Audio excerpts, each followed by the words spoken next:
So with everything that's happening at the moment, with the ever-changing environment that we've got over in the US and how President Trump's tariffs are changing the market for e-commerce sellers at the moment, what challenges do US manufacturers face, in your opinion, in increasing domestic production due to tariffs? Do you know what? One thing that I thought I'm actually not going to do was to talk about tariffs, because we all know the impact of tariffs, the fact that they significantly drive up the cost of raw materials imported, especially from China, directly impacting the manufacturer's bottom line.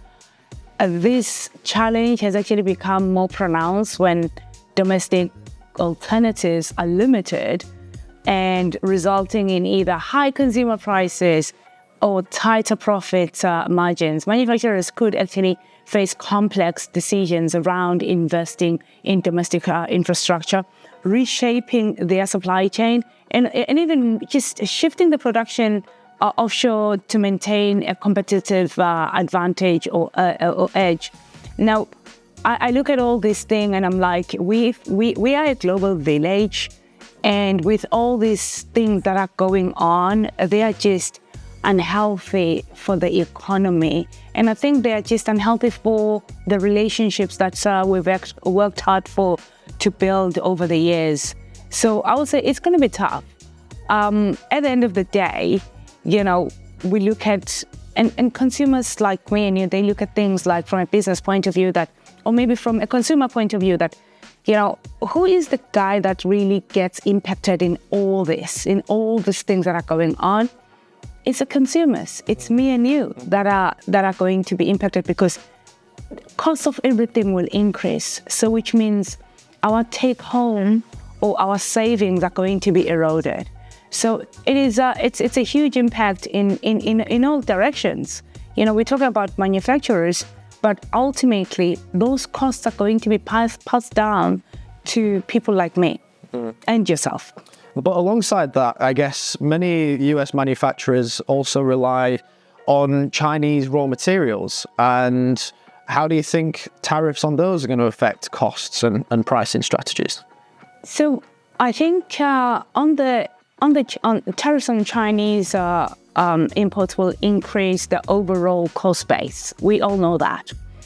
And this is going to force manufacturers to either absorb these additional costs, which can hurt their profitability, or pass on to customers. And we know exactly what's going to happen.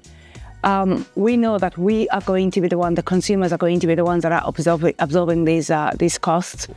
The manufacturers, I think from a strategic point of view, they will probably be looking at strategic price adjustments, cost optimization measures,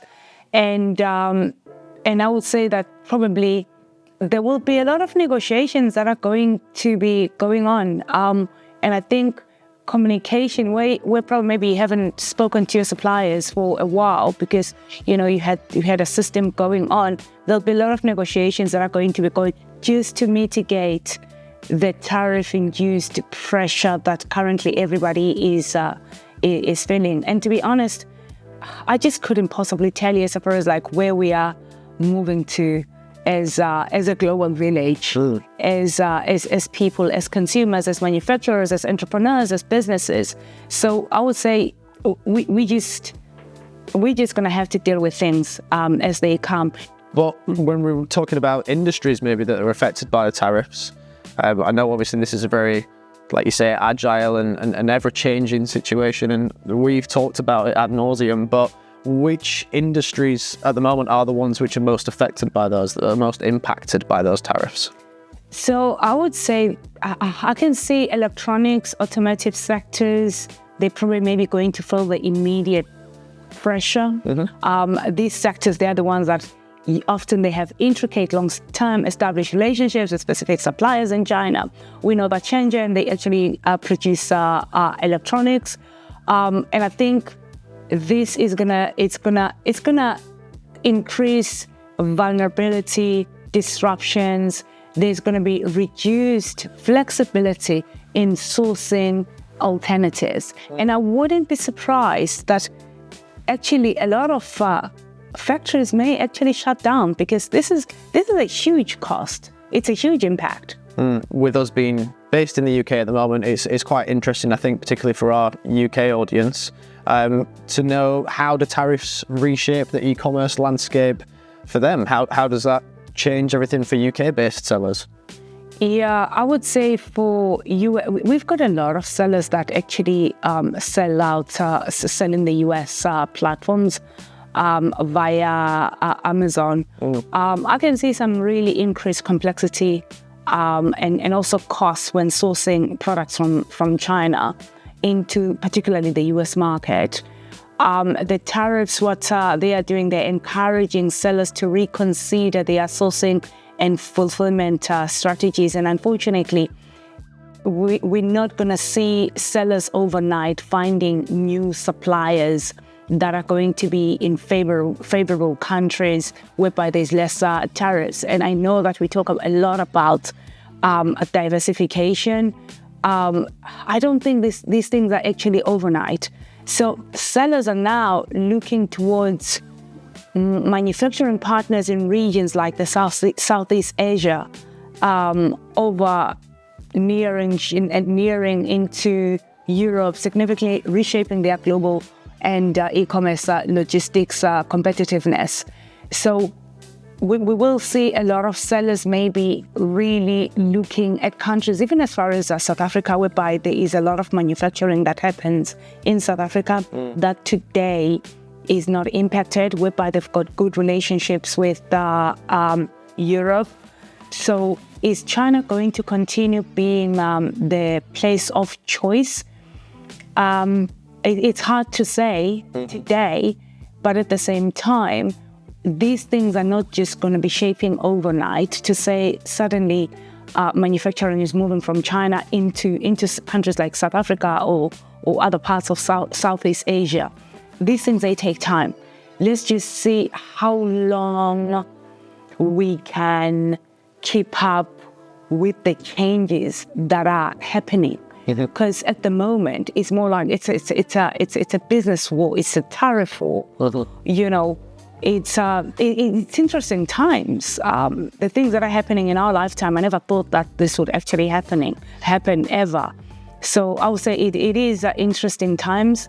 But at the same time, what you don't want to do, you don't want to sort of like change your strategy immediately because you just don't know. So if you can absorb the cost, do absorb the cost, but I can see some price increases happening very, very soon because for how long can you actually be making a loss in a business? So for the sellers, definitely that haven't built that war chest to be able to survive when times like this come up, I would say that it's going to be difficult. And I agree. There was a key word that you picked out there, or that I picked out in what you were saying, and that was competitiveness. So I think it's like of paramount importance to people. Like, what key strategies can e-commerce sellers adopt to stay competitive in this ever-changing environment? Yeah.